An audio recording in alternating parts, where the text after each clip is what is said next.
Well, tonight we get one or one and a half lessons. We get one, probably one and a half, maybe even two lessons done. But we're going to start on Leviticus 12 and then move on to Leviticus 13 because 12 is really short. Um, 12 is cleansing after childbirth. 12 and verse 1 through 4. And the Lord spake unto Moses, saying, Speak unto the children of Israel, saying, If a woman hath conceived seed, and born a man-child, then she shall be unclean 7 days, according to the days of separation for her infirmity shall she be unclean. And in the 8th day the flesh of his foreskin shall be circumcised.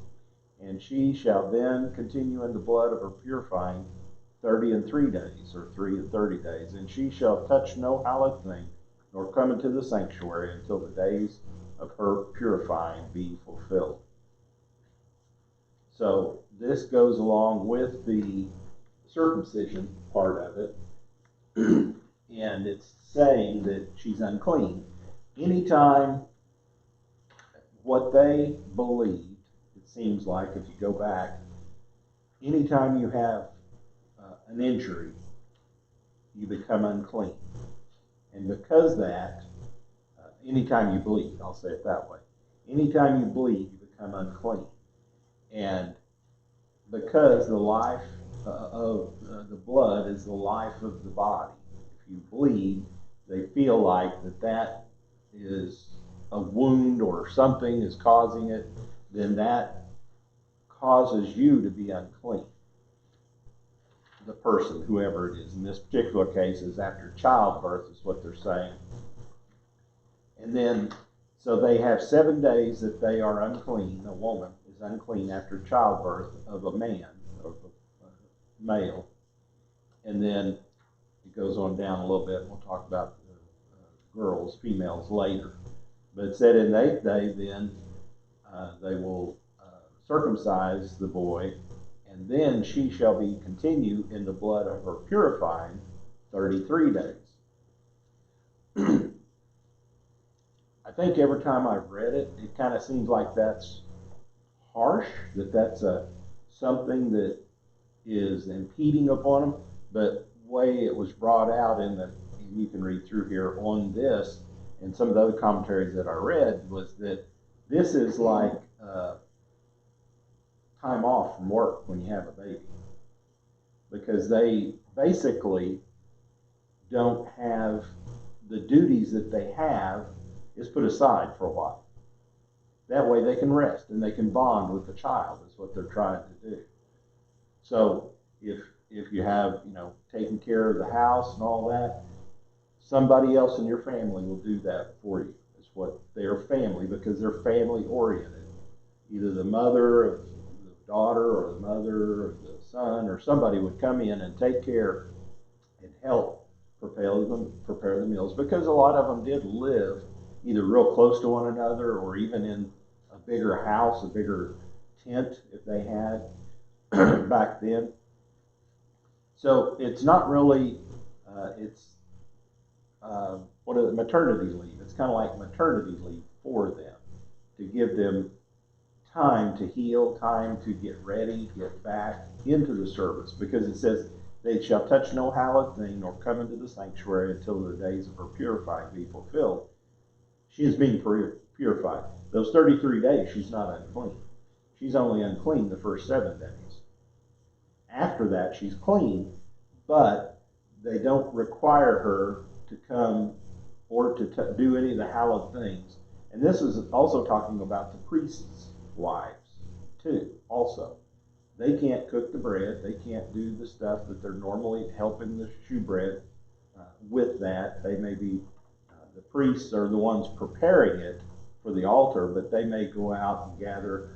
I'm not exactly sure which one does it. If the priest does all of it, the priest may go out and do all those things in the family, in that particular part. But that's what this particular one was like. And it goes back and it talks about that Abraham, of course we knew this, God commanded Abraham and his male covenant descendants should be circumcised on the 8th day. This was a sign of the covenant God made with Abraham and his descendants. And we read about that early on in Exodus when Moses didn't have his sons circumcised, and his wife called him out on it, basically. So this was a sign that they were separated people. Now it's today it's also a sign. A lot of babies are circumcised. The males are circumcised when they come out because that's the way, that family had been brought up. Some of them aren't. Some of them are the other way. They aren't circumcised. I was going to say, aren't the Native Americans, a lot of them don't circumcise their... I'm not sure. I'm not really sure. I have a sister that married a Native American, mm-hmm. and their son, they didn't circumcise him. Yeah, there's, like I said, it's kind of to the family, and it goes about more if it's cultural like that it may be, why they do it. Some of them, it's just, I don't know why, they just don't. They feel like it's quote more natural or whatever. But what it brings out here on down in this right at the bottom of page 1 says hygienic reasons are part of these. It says in the ancient world, a book called None of These Diseases had a study back in 1949 to 54 that showed the remarkable low rates of cervical cancer for Jewish women that, of course, their husbands had been circumcised. So there are some things that go along with it, just like we was talking about last week about the food, helping them. God was protecting them by not letting them eat certain foods. Same thing here. He's trying, because of this particular, he told them to go and, raise children, go and raise, multiply and go all this. So he wants this, but he's given them a different reason here to set them apart, but also to be set apart. But it's also a health. We've learned later it's a health improvement for them. My Bible commentary it said it is the time right after childbirth that is so critical for both the mother and the child. Mm-hmm. During these days, they need to be nourished and bond together. Right. They need to be protected both physically and spiritually. Mm-hmm. Those first few days, they get nutrition from their mother that helps build their immune system and all these different things like that. Some children can't. The mothers didn't get that. They couldn't feed them, so they missed out on that. They had to give them formula and all this and tried to help them, but still they just missed out on those nature's way of giving them whatever the mother was immune to. They'd get it too, so they pass it on along. It says at the top there, more importantly, circumcision is the cutting away of the flesh and an appropriate sign for the covenant of those who should put no trust in the flesh. Thought that was really good. Because circumcision deals with the organs of procreation, it was a reminder of the seed, special seed of Abraham, which would ultimately bring the Messiah. And of course, Paul talks about it in Colossians. Go through that in the New Testament too, about circumcision. So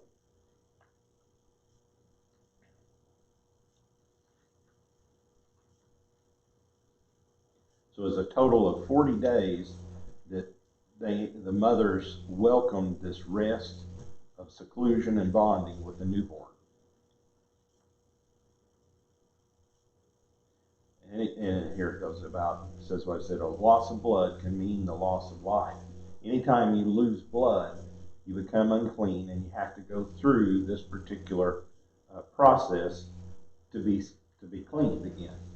I don't know if any of y'all, I think I told you, maybe I did, but they started The Chosen season 3 on the app if you want to watch it. But last Sunday, it was the first part, Clean Part 1. And it was showing the woman that had a problem for 12 years, was bleeding. And So next week, I think it's going to be showing her where she reaches out and touches Jesus and is healed. So, but they portrayed her as a person that, because she is constantly unclean for 12 years, she went with Mary Magdalene in the show down to wash some clothes. No, she went with Peter's wife to go wash some clothes down by the river. And she was trying to take it in because that's the only thing that she lived. We don't know a lot about her, of course, other than that, what it tells us in the Bible. But it was showing that she would wash people's clothes for real reasonable, because that's the only way she could do it. But she had, when she brought out her clothes, Eden, which is Peter's wife, was aghast because they were all bloody and everything. And she said, just, you get downstream of me. Because even washing downstream, upstream, to get upstream, because even washing downstream of where she was washing, it could contaminate it. That's what we read about that last week, about the pots. Wash it in running water. That way, all the germs and stuff go away. It's washed on down.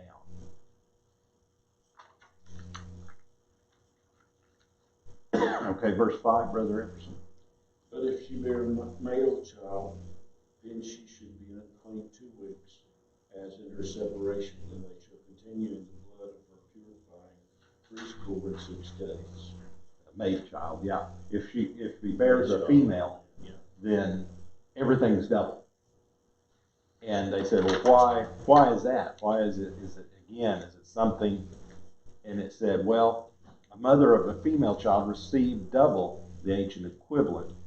And it said, well, the daughters, most of the time, were not as big, okay, physically. And most of the time that's true. They're small babies when they come out, and they need the mother's attention more so maybe than the boys, because most of the time the boys were bigger, just generally. I know it goes both ways, but so it says it's been suggested the longer period of time in connection with the birth of a girl was because girls are usually smaller at birth, and this would allow more time for the mother's focused care and attention on the child as well. Since sons were more prized, the longer time at home for a mother with a newborn would force the family to bond more deeply with a female or a girl over an extended period of time. And we don't know exactly why this was given, but that makes a lot of sense to me. Me too, that draw the distinction between male and female. It does.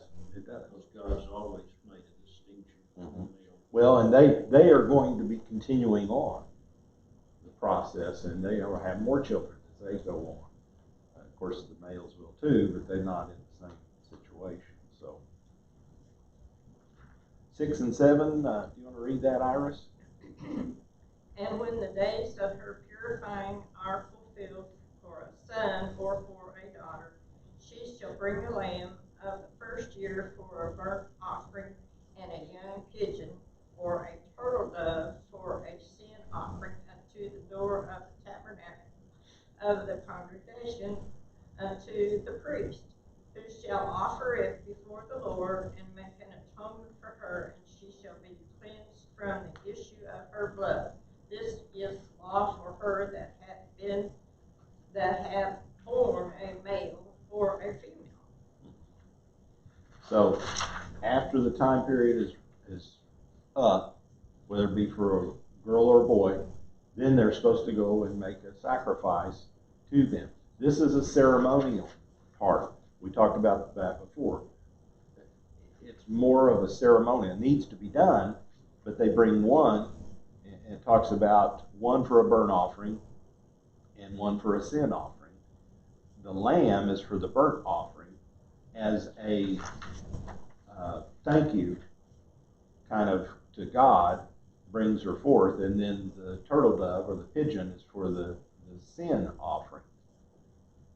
So it's marking this dedication to the Lord, and it's also the sin offering is the atonement part of it. The ram is more of a thankful burnt offering to God that she had a child and it has gone through this particular period of time. But it does make an exclusion. 8, Sister Janet? Starting at 8? Yeah. And if she be not able to bring a lamb, then she shall bring 2 turtles or 2 young pigeons, the one for the burnt offering and the other for a sin offering, and the priest shall make an atonement for her, and she shall be clean. I think I left out dove. It's turtle doves in there, or 2 pigeons. So here again, most of the people are not rich. To have a lamb, that is something that really, is expensive. So they have to bring to fulfill this part of it, they bring 2 of the birds, either 2 turtle doves or 2 pigeons. One for a sin offering, one for a burnt offering, and one for a sin offering. And said, then she shall be, quote, clean. After that, she can go about her normal business.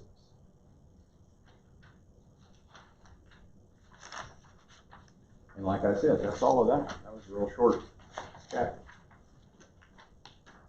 Any questions or any comments on that one? It goes through, there's some others that we'll see. These 11, 12, 13, 14, and 15 are chapters that's on more for the people. And it has to do with issues. Okay, childbirth. Last week it's eating. It's kind of health issues is what I would call it. Today, or this next lesson, 13, is leprosy. Now, before we get into it, and we'll talk a little bit more about it, the leprosy that they're calling leprosy includes a lot more than what our leprosy is today.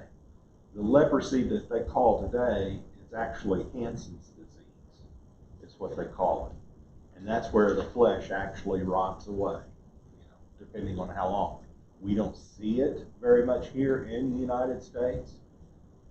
But in developing countries, there are still lots and lots of people that have leprosy, and it eventually drains the body where they die.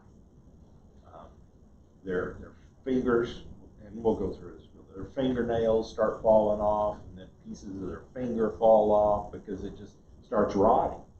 And then even up to their arm, their nose, things like that. And that's how people told, could see when it started on their hands or body, wherever it was, they could see it, and it was evident to them. Well, that also happens today. We were talking about that, Brother Epperson. If you look at me, I've got a bunch of scaly, things on my arms and all of them. So when I was out in the sun, when I was laying rock, I didn't, we wore short sleeves or t-shirts or something, and all mine are either got brown spots or these scaly things on it. The dermatologist gives me a lotion to put on them to soften them up, and they'll scrape off after a little while, but it's nothing. But they would call that probably I would be unclean, because it's something you're imperfect in their sight. So is the way I would view it. Let's get started on verse 1 of chapter 13, 1 through 8. And these are fairly large, many sentences run together. And the Lord spake unto Moses and Aaron, saying, when a man shall have in the skin of his flesh a rising, a scab, or a bright spot, and it be in the skin of his flesh like the plague of leprosy, then he shall be brought unto Aaron the priest, or unto one of his sons the priest. And the priest shall look on the plague in the skin of the flesh, and when the hair in the plague is turned white, and the plague in sight be deeper than the skin of his flesh, it is a plague of leprosy. And the priest shall look on him and pronounce him unclean. If the bright spot be white in the skin of the flesh, and in the sight be not deeper than the skin, and the hair thereof not be turned white, then the priest shall shut up him that hath the plague 7 days. And the priest shall look on him the 7th day, and behold, if the plague in his sight, be it a stay, and the plague spread not in the skin, then the priest shall shut him up 7 days more, and the priest shall look him again on the 7th day, and behold, if the plague be somewhat dark, and the plague not spread in the skin, the priest shall pronounce him clean. It is but a scab, and he shall wash his clothes and be clean. But if the scab spread above, much abroad in the skin, after that he hath seen of the priest for his cleansing, he shall be seen of the priest again. And if the priest see that, behold, the scab spreadeth in the skin, then the priest shall pronounce him unclean. It is leprosy. So there are a lot of it. It goes through, we'll continue on here in a minute, but it goes through several different, not just what we would call leprosy today, but skins and rashes. People have eczema, people have psoriasis, they have all kinds of things on there. And this was set up so certain parts of these are contagious. Some of them aren't. It's hereditary. And, so this is what it looks like. And this is almost, the priests are doing this, okay? It's not a doctor, but this is almost a diagnosis from it. They look at it, and if the hair's, white, then that's a tail, and if it seems deeper than the skin, then that's a tail. They go through all these things, and they look at it, set them aside for a week, and we talked about that earlier, but it looks like it's 2 weeks. Set them aside a week, they come back and look at them again. If it's still not, if it doesn't seem to be growing, then they come back another week, and if it's still not growing, then okay, you're fine. It's just, a sore that is healing. But if it isn't, if it's growing, if it continues, then it's unclean. If it's something, like you said, leprosy, okay, or some real terrible disease, it's not going to clear up in 7 days. It's not, no. And that's when they need that. Like you may have mentioned, they didn't have the doctors, and back then, I was reading in one of these books, like in 1350, they had bubonic plague and killed a third of all the people in where it took place. And so, it's not only is this where there's a type of, a symbol of sin, but the damage that it can physically do, right, and the damage that sin can do to people, God's people. Again, that's right. That's what it was, a similar showing of what it can do if it's left aside. Here again, it tells us that the Hebrew word does not exactly correspond to what we call leprosy today. It's rather a very general term that includes maybe even perhaps ringworm, psoriasis, leukoderma, I don't know what that is, as well as our modern leprosy, which is Hansen's disease.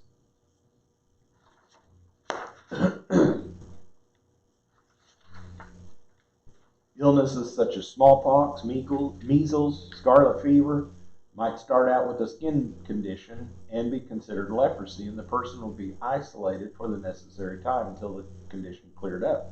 And that was fine too, because some of those will run their course. Some of the measles, after a few days, it'll be fine.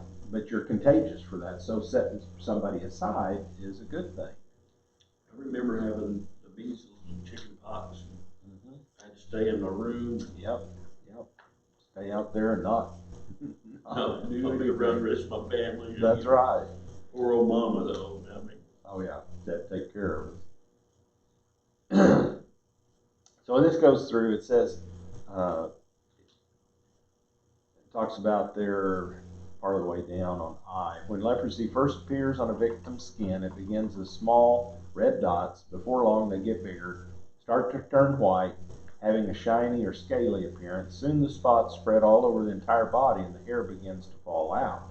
First from the head, then from the eyebrows, and things get worse. Fingernails, toenails become loose.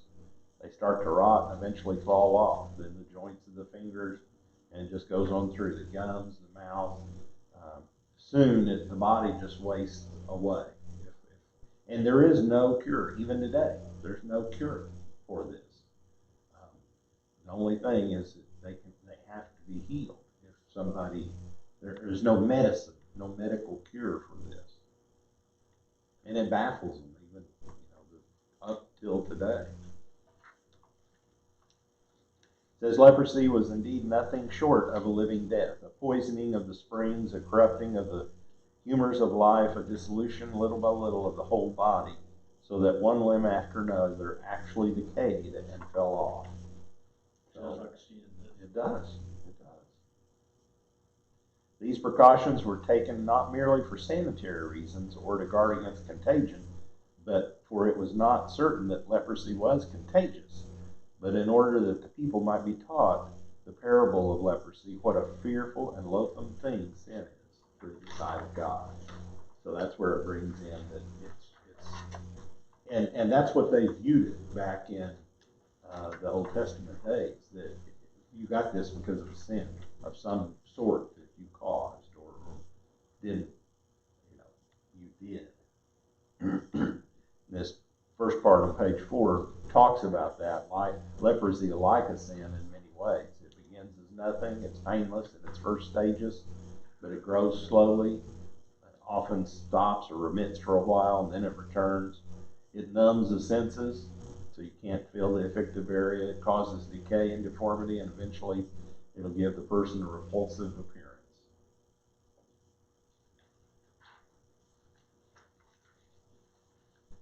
Brother Epperson, 9, 10, and 11. It says, when the plague of leprosy is in a man, then he shall be brought unto the priest. And the priest shall see him, and behold, if the rising be white in the skin, and he hath turned the hair white, and there be quick, raw flesh in the rising, there's no leprosy in the skin of his flesh, and the priest shall pronounce him unclean, and shall not shut him up, for he is unclean. So it's one of those things, you don't have to go through that time period. When they look at it, they're examining it to see where you at in this process, where you are at in this process. And if it's this far along, they don't have anything, it's like you're unclean. And what they do then is, of course, we talked about that before, they just send them out. They're in colonies. They have to send them out of the camp. And they can't have any contact with anybody else. It says if a man or woman is diagnosed with leprosy, they were no longer in isolation under the supervision of priests. They lived on their own, excluded from the larger community of Israel. The only thing the priest could do was discover whether or not the disease was actually leprosy.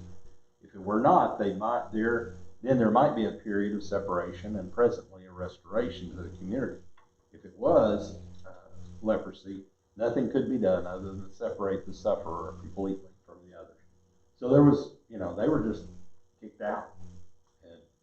And that's why many times we see and we saw in the Old Testament, there's some stories about the lepers trying to survive, trying to get crumbs of bread, things like that from people, because they had to stay away. They didn't know exactly what was a contagion, how it, went from person to person, but they had to stay away. What do we stay away today for the virus?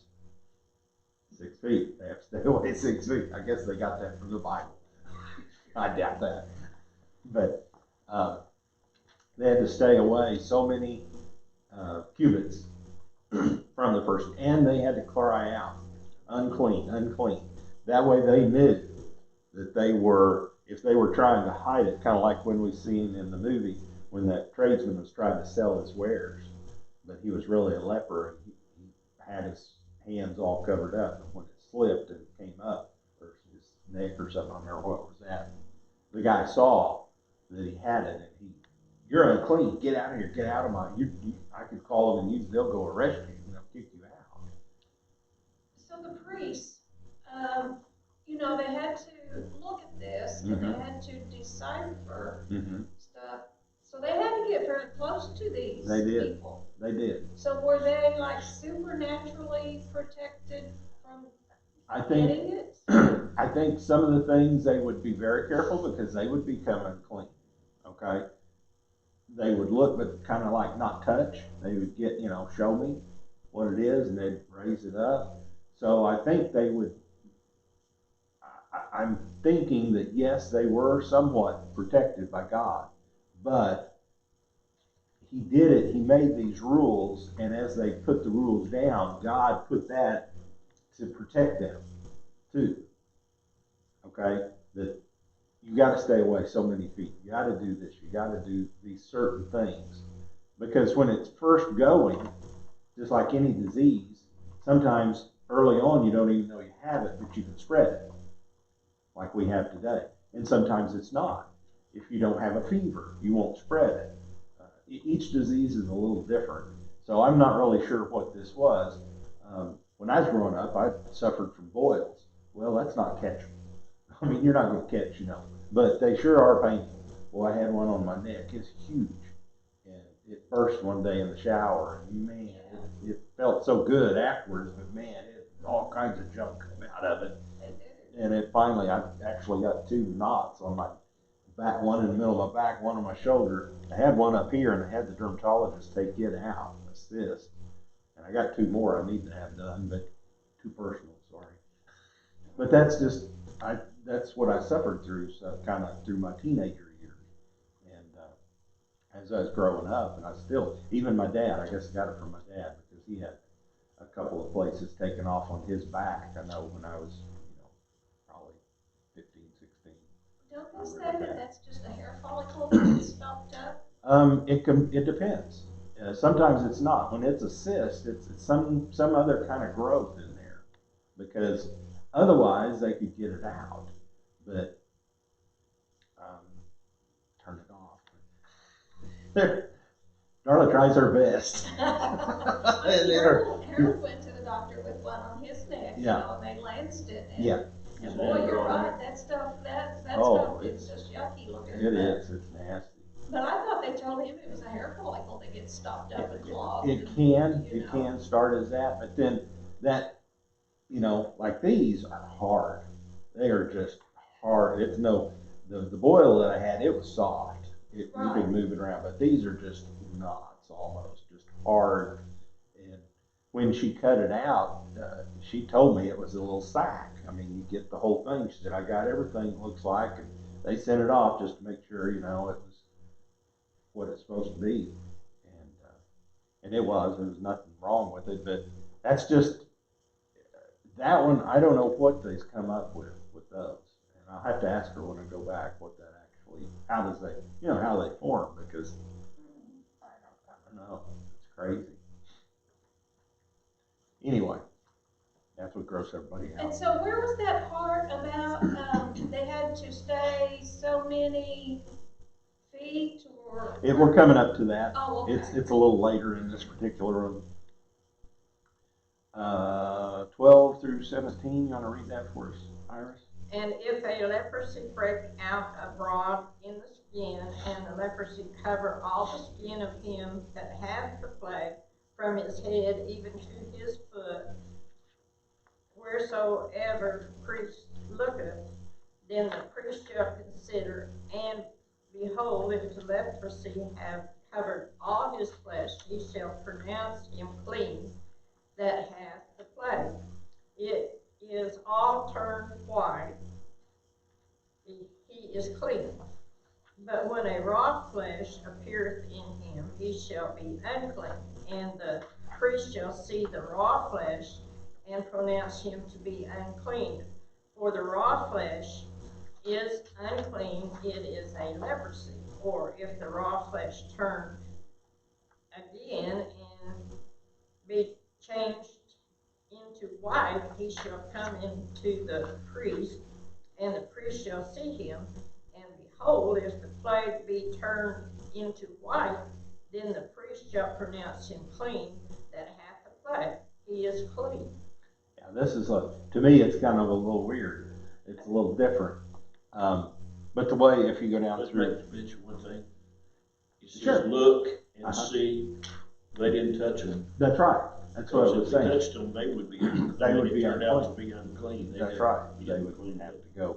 Because even here again, they talk about the dead body. They can't touch a dead body, but I was thinking is even if it was mutilated or something, they couldn't go near whenever they had a family member, even some of the priests, when they were working, put the tent up or whatever, somebody smashed their hand, you know, they had to go get somebody to help them. And none of the priests, I don't think, could help them. Just because it was bleeding and stuff, and they bleed on them, and that's makes them unclean and everybody else. So it's a little weird. So this was totally by sight. Right. Then. Right. They were looking and seeing what it was, how it appeared. This particular one, it talks about that if it covered everything, and I'm like, well, how if the whole thing is covering the body? But what it's saying is, it's okay if it turns white. It's new flesh. It's new skin growing. Where that's why it says if it's raw flesh, they know it's not. They know it's leprosy. That evidently that's what happens. That it somehow, you know, that sore doesn't heal up. That it just keeps on growing and getting bigger and everything. Instead, yeah. If you get stuff burned off, Mm-hmm. I've got places where they burn them off. Yeah. And when the skin comes back after it heals up, Yeah. it's lighter. It's a little lighter. different color. That's A right. lot of times hair can't even grow back. Right. But I've got places like that I too. mean, you see all this, Mm-hmm. you know, even though it's like, you know, amidst all this, they didn't have nothing to cure this stuff. The only cure they had is stay away from them. That's right. I mean, Get you away know, from it. And it seems harsh, but it's a way to keep them safe, keep the majority of the population safe. So, and we don't know how prevalent it was, but we do know it was prevalent. But if you go back, was naming some of the lepers that are named in the Bible, and the one that I remember is Miriam. She was given leprosy because of something she did against God. We haven't got there yet, but we'll remember. And even Moses, you know, he put his hand in and his hand became white, or had leprosy on it, and he put back in and it changed back. That happened. But a lot of Naaman, he was not a Jew. There was another leper that was a Syrian that talked about he was, you know, not a Jew. So I don't know how prevalent it was among the Jews. I know they probably had some people, Jewish people that had this, but I just don't know. It's odd. I've never seen anything, and they don't talk about it really here. It says it's apparent in this chapter that the biblical term leprosy covered a broader range of skin diseases than the modern diagnosis of leprosy. So some of the things when it covered their whole body, but yet it wasn't bleeding or oozing and all this stuff. That's not considered, they were clean. They were okay. They had a skin disease, but evidently it wasn't. sort of like psoriasis. Exactly, psoriasis or anything else. Rosacea, I've got a little rosacea. Sometimes I get out in the sun and it'll get real red, spotty and red, things like that. It doesn't go to anybody else or anything else. It's just something that the body, you know, responding to it. Said this is when the leprosy's covered all the body, he shall pronounce him clean. Well, that's not the true leprosy. That's what it's saying. That this is counterintuitive, but apparently deals with those ancient skin diseases. In this stage of the disease, gave hope for recovery. In addition, it provides a spiritual picture, given the association of leprosy with humanity's sinful condition. It says, one whose leprosy has covered all his body, it has turned all white. The white skin indicated that a healing of the disease had taken place, since the white skin would be new skin that had grown over the raw flesh. So it was healing over. That's what it's doing.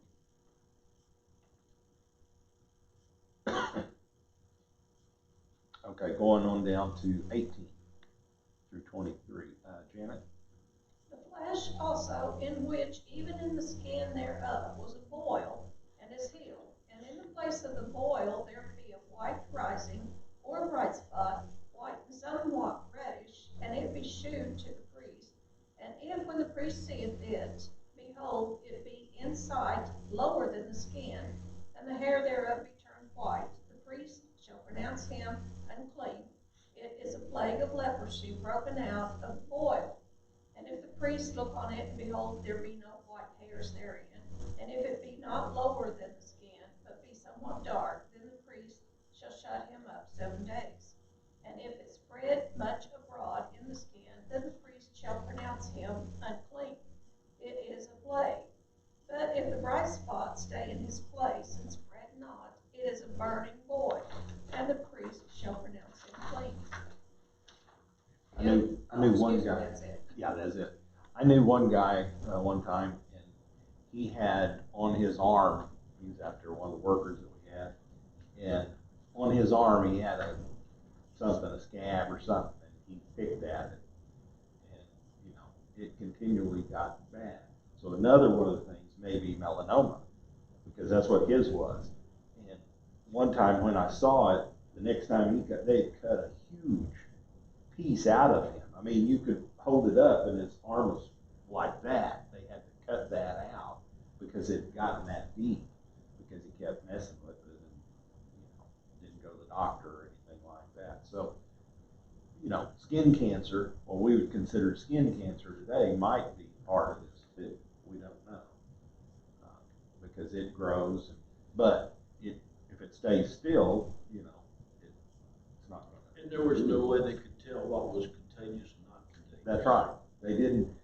Like I said, it's several things that it could have been, and a lot of it wasn't contagious, but they had to be careful in case it was. And this is one way to do it. 14 days. That's right. They would shut them up and check it out. If it continued to grow, then they know it's bad. If it stopped, But even after you had been declared unclean after the 14 days, mm-hmm. you go for a while, and you always had an opportunity to.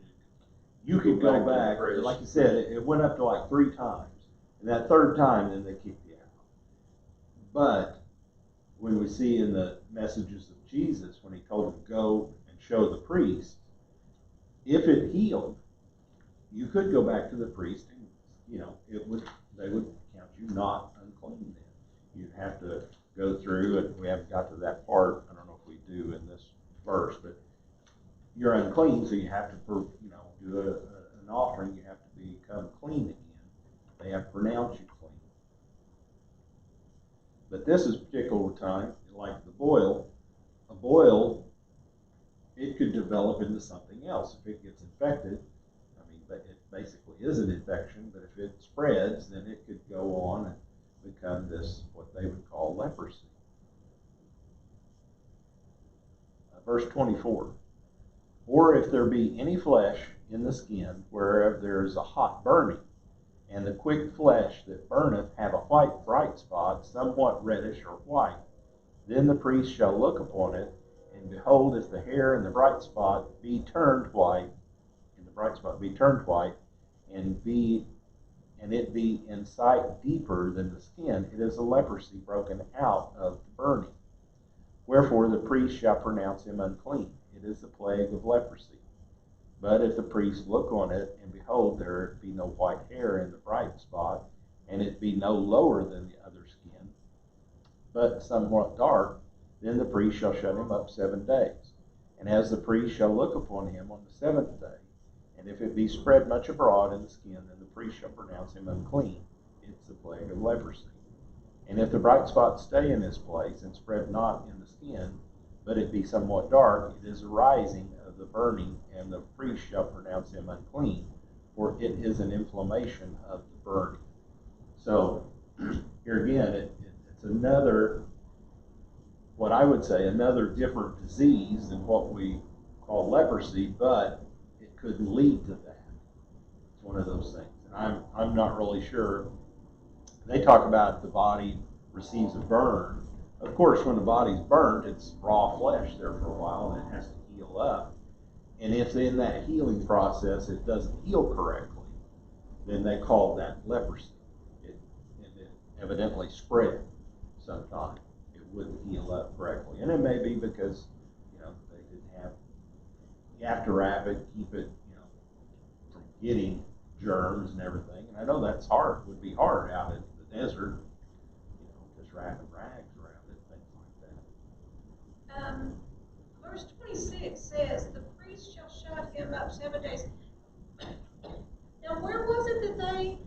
I'm not sure. Wasn't they wet for I 7 think days? they had to go, I'm thinking they didn't put them in the temple because it could be unclean, or the tabernacle.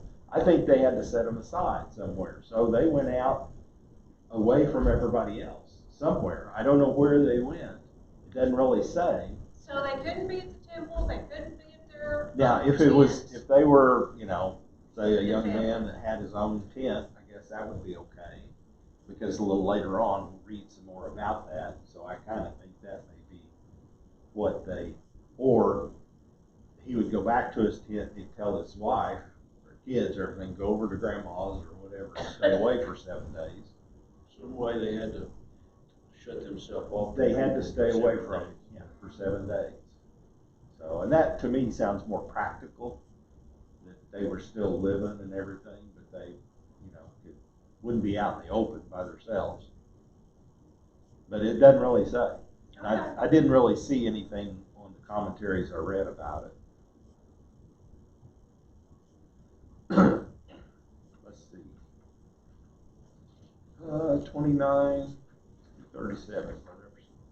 If a man or woman have a plague upon the head or the beard, then the priest shall see the plague, and behold, if it be in the sight deeper than skin, there be in it a yellow thin hair, then the priest shall pronounce him unclean.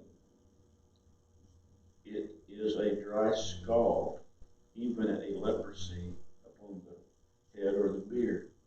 And if the priest look on the plague of the scald, and behold, it be not in sight deeper than the skin, and that there is no black hair in it, then the priest shall, shall shut him up that hath the plague for the scald 7 days. And in the 7th day,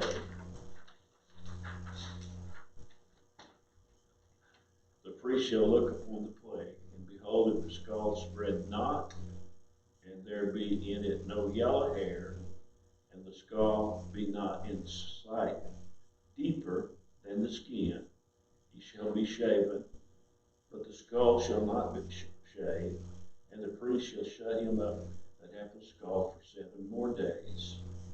And the 7th day, the priest shall look upon the scald, and behold, if the scald be not spread in the skin, nor in the sight deeper than the skin, then the priest shall pronounce him clean, and he shall wash his clothes and be clean. If the scald spread much in the skin after his cleansing, then the priest shall look upon him, and behold, if the scald be spread in the skin, the priest shall not seek for the yellow hair, he is unclean. But if the scald be in the sight of the stay, and there is a black hair grown therein, the scald is healed, and he is clean, and the priest shall pronounce him clean. God was doing the very first verse says, and God told Moses and Aaron. Right. And God's doing a lot of talking here. That's right. That's right. None of this has happened yet. This is just a preliminary. It is. It's just to get ready for it. So this is a different infection of some sort. Something that either gets on your head or for a man on a beard or somewhere in the hair that they're looking for. It's weird to me how, it's the color of these hairs. The hairs. That, is a sign. Well, he's telling them that because evidently he knows that's what's going to happen. If it's leprosy, that's what it's going to be. That's what God's telling Moses that, if it's going to be this, then that's a sign. And you know that it's leprosy. Now, I've not had, different colored hairs like that. Mine's always been turned from dark to light, but other than that, that's about it. So, yeah, I read that, started giggling. I hadn't read it that way. If a man or woman have a plague upon their head or their beard, I'm like, well, okay. Anyway, sorry about that. So it's a scaly, what they call a scaly leprosy. This word used here literally means a tearing off of something. So annoying that person who has it can't keep its hands off of it. I've kind of seen people like that. Even my dad, when he gets older, he'll be sitting there just kind of. I'm bad at that. I know, because some of these are real scaly on mine, and they will come off. Yeah. I mean, if you scratch them, they'll come off, but it's kind of, you're like, okay, I don't want to be Scratching though, and you scratch too deep. Yeah, you'll get it bleeding. I let one off the other day, and man, I thought, what am I gonna do? You start bleeding and bleeding, and finally got, you know. Yep. But Yeah, it's a little, you don't know if you'll be around then. okay.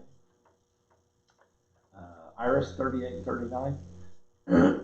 If a man also or a woman have in the skin of their flesh bright spots, even white bright spots, then the priest shall look, and behold, if the bright spots in the skin of their flesh be darkish white, it is a freckled spot that groweth in the skin, he is clean. Woohoo, I'm clean. All mine are freckles.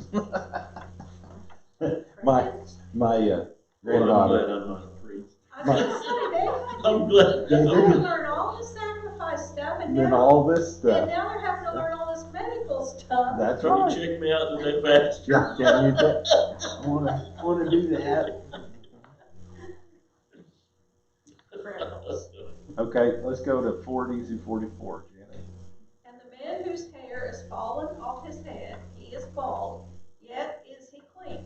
And he that hath his hair fallen off from the part of his head toward his face, he is forehead bald, yet is he clean.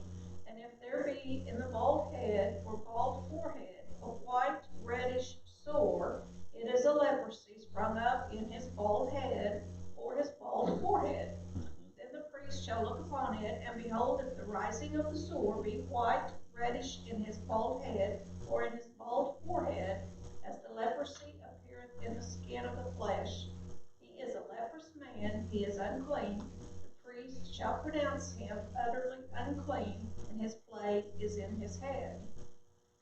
Like you said, most, I don't know about that, but most of the time I understand that the Jewish people, the Jewish boys, have to learn the first 5 books. They memorize as much as they can. That's what the priests did. So they had all this stuff memorized. You know, me, I'm gonna have to go back to this medical book. Okay, what is this? Is this white? Well, you know, okay, you can look right here. I've got a couple spots that are red right now. And some of that is because since I've been losing my hair, I hate caps, okay? Yeah. And I need to wear a hat or a cap all the time. And now, there's a couple of those places are burnt, you know, on my skin, I got a sunburn, and then it turns into a scab. Right. And if I'm not careful, I'll catch it with my comb, or even sometimes I'll feel it and I'll try. Yeah. And I do that at night. I'll feel something, you know, I'm just kind of laying there and I'll feel something. Okay, what is that? That's new. I don't know what that is. I have to get up and look and see what that is. gotta go see the priest. Yeah, that's right. That's right. Let's see. 40. So it's okay to be bald, Yeah. but Yeah. just not have the. Don't have those sore. kind of Yeah. sores up Don't there. have a sore up there. They shave it down. Yeah, a lot of them do. A lot of them do because they don't have a lot, so they just shave it off. So. And the leper, 45, and the leper in whom the plague is, his clothes shall be rent, and his head bare, and he shall put a covering upon his upper lip, and shall cry, unclean, unclean, all the days wherein the plague shall be in him. He shall be defiled. He is unclean. He shall dwell alone. Without the camp shall his habitation be. So once they're declared unclean, then they're sent outside the camp. Now it talks about dwell alone. And what that means, they can't be with their family, basically. They can't be with anybody. They can be with other lepers, but they can't be with anybody else, is what that kind of means. What does it mean? Put a covering on his upper lip, grow a mustache? No, if you get it, they can't. Most of them don't have mustaches. They'll have a beard, but they won't have it. And it said put a covering over that. The leper in whom the plague is, his clothes shall be rent, his head bare, and he shall put a covering upon his upper lip. It's just, it's something that will identify you as a leper, part of it. And right in here somewhere, I have to go down through here and find it. It talks about the unclean, and then maybe on the next page where the talks about the distance. It's I on page 10. There it is. So it's not in the scripture, but it says Jewish custom said that you should not even greet a leper. You had to stay 6 feet away from them. One rabbi bragged he would not even buy an egg on a street where he saw a leper. Okay? And another boasted that he threw rocks at lepers to keep them from coming close. Some rabbis didn't even allow a leper to wash his face. Well, I sure hope not. I mean, I don't know why that would be unusual. That would be different. But it goes on down and talks about Jesus. But Jesus healed them. He was different. He loved lepers. He touched them and healed them, and they had no hope at all. It says, because of modern drugs and treatments, leprosy is almost unknown in the Western world. At one time, there were 2 leper colonies in the United States, but they have been closed. Yet worldwide, there are some 15 million lepers, almost all of them in developing nations. So there's a lot of people. Mother Teresa, when she spent her life working. A lot of them, I've heard that there are some in India around in there. Marie, I think this is the last one. Nope, there's another one after this.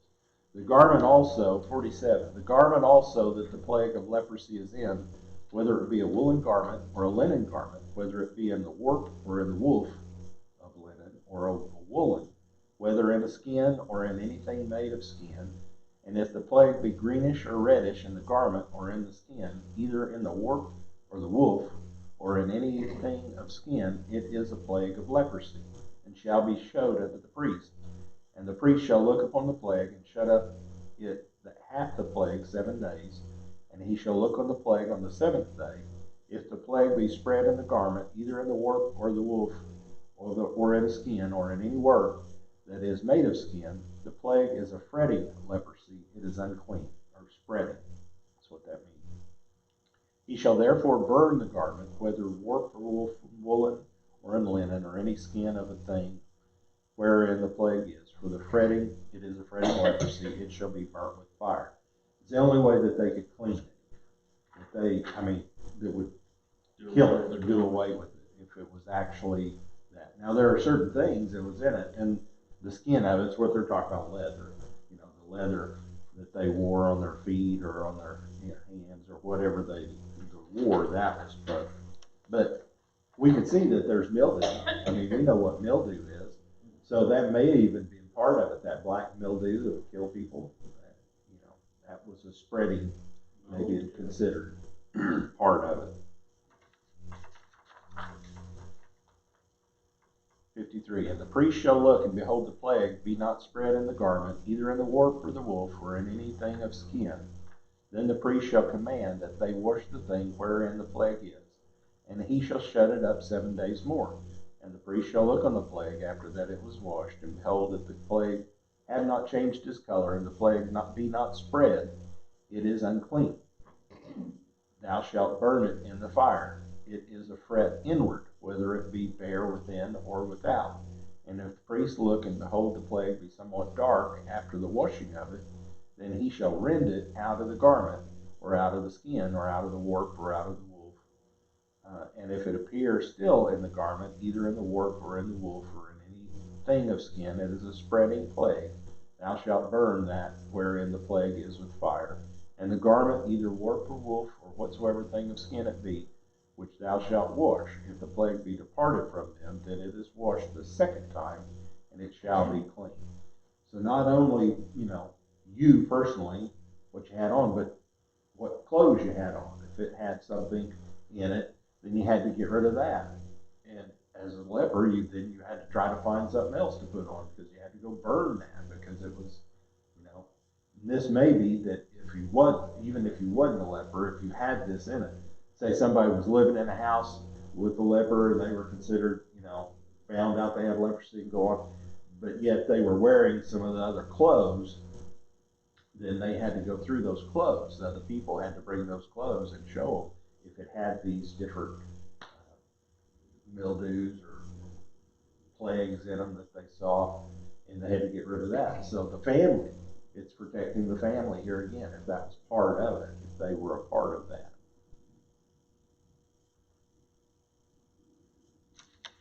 And then the last scripture there at the bottom, 59. This is the law of the plague of leprosy in a garment of woolen or linen, either in the warp or woof or anything of skins, to pronounce it clean or to pronounce it unclean. So, yeah, it's so many rules, so many laws. We just think, but we haven't, they would look at us and say, you drive a car and you have all these rules that you have to abide by? And I said, well, not too many people abide by them, so they're supposed to, but they don't. Oh, well, appreciate everybody coming out.